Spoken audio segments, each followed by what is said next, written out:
श्री विष्णु। श्रीमद् सुख सागर अध्याय 28। राजा पुरंजन और उस स्त्री का विवाह होना।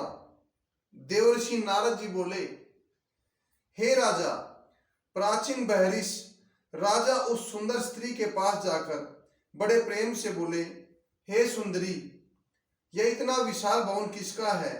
आपका क्या नाम है? तथा मुख्य दरवाजे पर पंचमुखी 5 फनों वाला सर्प क्यों बैठा है? कृपया आप मेरे प्रश्नों के उत्तर दो।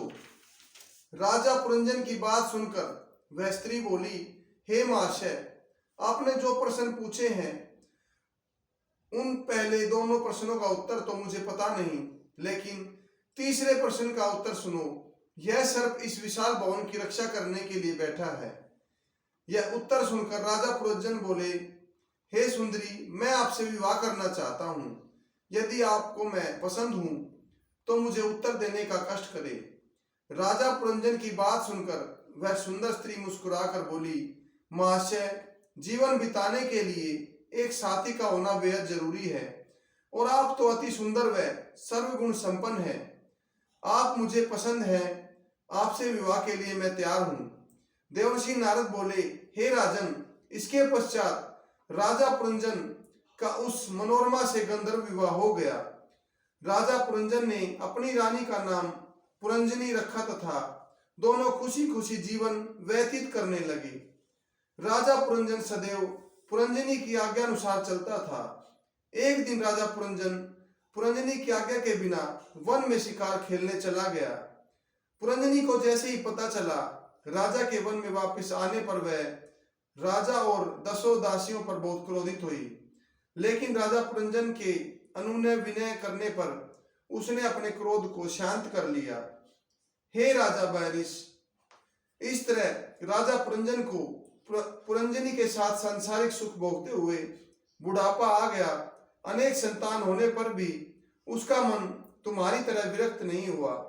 सो इधर तो राजा इस प्रकार विषयों में लिप्त था और उन्हीं दिनों मन्यु नाम वाली एक काल की कन्या अपने पति की खोज में घूम रही थी, लेकिन जिसके पास वह जाती उसे अंगीकार करता था। भला ऐसा कौन सा भोला प्राणी होगा जो सहर्ष मन्यु को अंगीकार करेगा? सो हे राजन, एक दिन वह मेरे पास आकर बोली, हे देवर्षि नारद, मैं आप पर प्रसन्न हूं। आप कृपा करके मुझसे पानी ग्रहण कर लीजिए।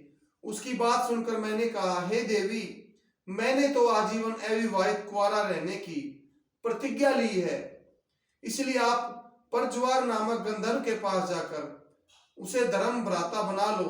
वे अवश्य ही तुम्हारा किसी से विवाह ही नहीं बल्कि पुनर्विवाह करवाते रहेंगे। यह सुनकर वह मुझे शाप कि तू 2.5 घड़ी से अधिक एक स्थान पर नहीं रहेगा देकर परज्वार गंधर्व के पास चली गई।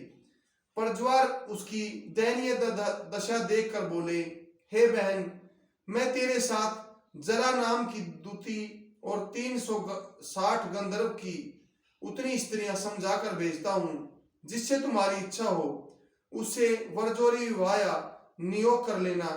फिर वह मन्यु अपने धर्म भाई परज्वार की भेजी हुई सेना साथ लेकर खुशी खुशी चल पड़ी। जय श्री विष्णु।